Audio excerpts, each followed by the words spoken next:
in regards to the techniques we used in our role plays, the issues relating to diversity and oppression. So just referring back to what we had put into our PowerPoint, I talked a little bit in there about, the insecurity between the younger female boss and the older experienced employee. Some of those group dynamics, just the resentment, insecurity, there was definitely, I felt some prejudice and some just projection of what one person maybe thought the other person was meaning by some of their behaviors and some of the things that they were saying. Know what everybody else thought. Yeah, definitely. I noticed a couple things as well.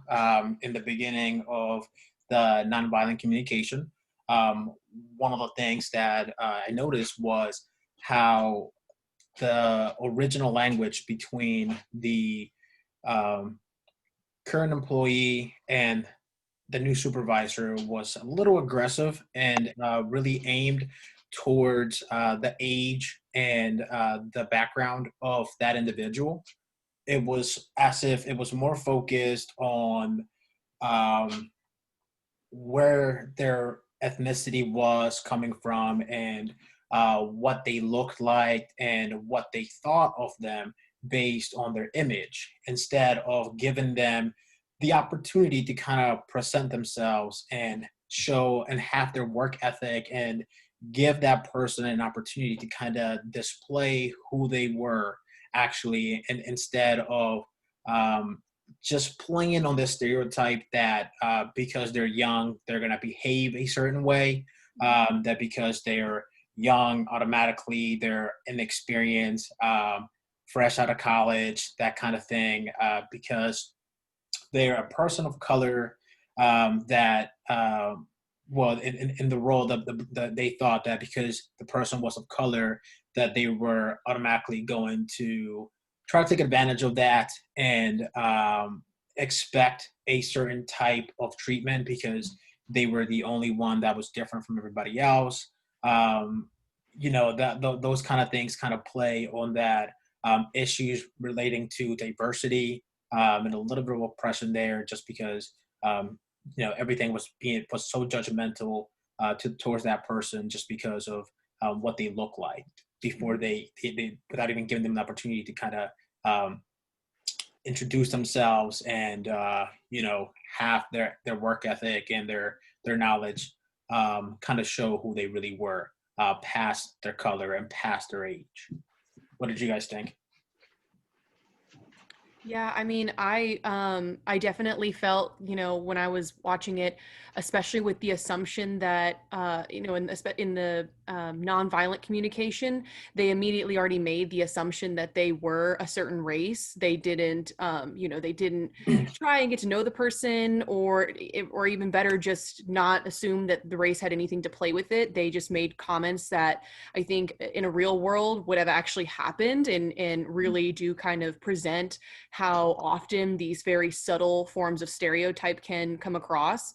And so it was pretty obvious over the course of both videos that there were some very deeply rooted stereotypes and prejudices that kind of gave off a certain tone or gave off a certain opinion from the older, white person in the role. So it I think accurately portrayed the struggles that go on in the real world between minorities and and kind of the common things they have to experience, and how that tone can really change the dynamic of a conversation, can change the way, can cause like a giant power struggle for sure, when that shouldn't be the case, especially between, a supervisor and a worker. You should never have the power struggle simply because of race. Now, there might be other issues like, that they might not agree on, but it should never be something based on race, age, or gender, because those are things, that none of us can control. So I think it accurately portrays the diversity and oppression that we see in the real world for sure. Mm-hmm. I agree.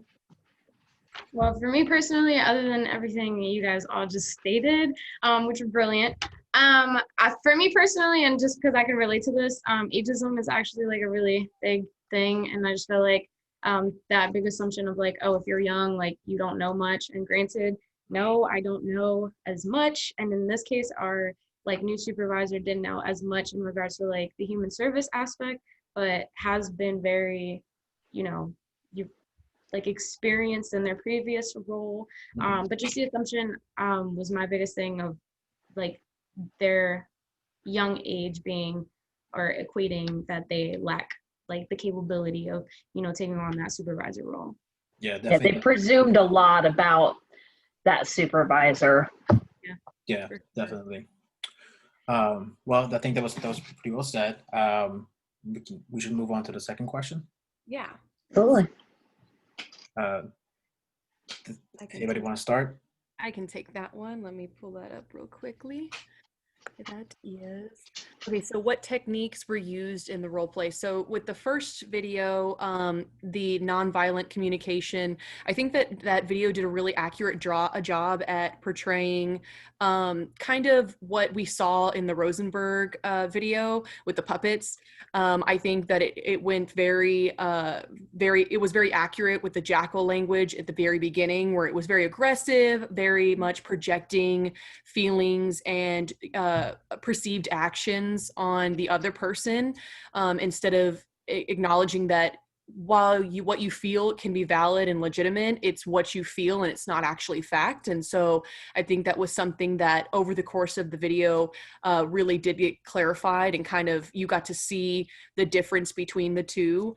And then with the resolving conflict video, I think that it did a really accurate job at showing not only the very structured dynamic of each person taking a turn to express how they feel, and then it being reiterated on their interpretation. The social worker in that aspect, or the HR rep, it made sense to have them there kind of as a person to delegate, not to use harsh language or not to interrupt in that video. So I think the methods were really accurately portrayed in both videos for their techniques. Yeah, I think you kind of covered a lot of the different techniques that were used in the role play. As far as the use of jackal language and how to avoiding all that, but I think what really kind of was a great technique was to have that third person come in when in common ground, where the two people are having a conflict, and you bring a third party in that's neutral and wants the best for both. I think that was a great technique, because then at that point, that person is in charge of allowing each person to kind of prove or share their points and share their feelings and so on, while they're just kind of there to kind of play the middle person that has nothing to win from one person or the other person winning the conflict, instead of just finding an understanding and finding common ground to kind of find a solution to the problem. Yeah. I agree. I really liked the idea of bringing the third person in. I think it gives you sort of that grounding person that is non-emotional in the situation and is able to stay impartial. Yeah, impartial, and sort of keep the conversation on topic. Because, I mean, anybody that's been in a situation where things kind of get, emotions get involved, and people get off on tangents, and I think it's really hard to stay on task, even if we have the best of intentions and we understand. And I think with that one, with the common ground, he had said, I'm not very familiar with this technique. So I like that they took the time in the video to explain how the technique worked and, walk through it.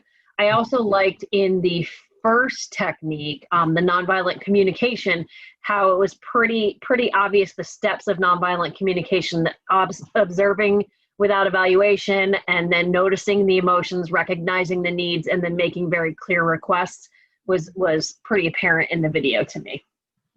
Yeah. Yeah, I think we also kind of began to mention a little bit about how techniques were used in the role play, and I don't mean to skip you, Talia. Is there anything else you wanted to add for question 2? Oh no, I think No, you because guys we kind of covered began to everything. transition into question three, how the techniques were used in the role play. So we saw in nonviolent communication some of the techniques that were used in there really focus on what were considered the four components of nonviolent communication, which is the observation or the avoiding the use of jackal language. So later on into the video, we see that they transition from attacking one another into sharing the observations that they're making using the language of when I see that in reference to when the previous employee is talking to the new supervisor and saying, when I see that you're so young, I don't feel like I can go to you for guidance. So in that moment we kind of see the use of the techniques in the role play as bringing in the component of observation and feeling, because they're talking about when I see that blank, I feel blank. And then moving forward and sharing the kind of the different needs that they have for they need to be met by the other people. So we have the employee that's sharing that they have their need for supervision and for guidance that they're worried that will not be met. And then we kind of see them transition into conversating about, what can they do? What are they willing to do in order to come to an agreement? And that's kind of how we can see the technique being used in in this role play. I think for me, with that play and like specifically, it was really amazing to me to see how the supervisor could make the employee very self-aware of their own emotions, because in the script you could tell how there were times that like the supervisor would make a great point that would cause the case manager to be very reflective of their own emotions.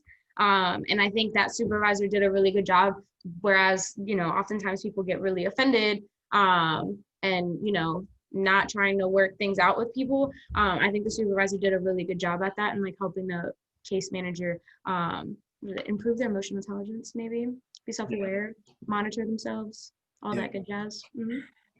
I agree.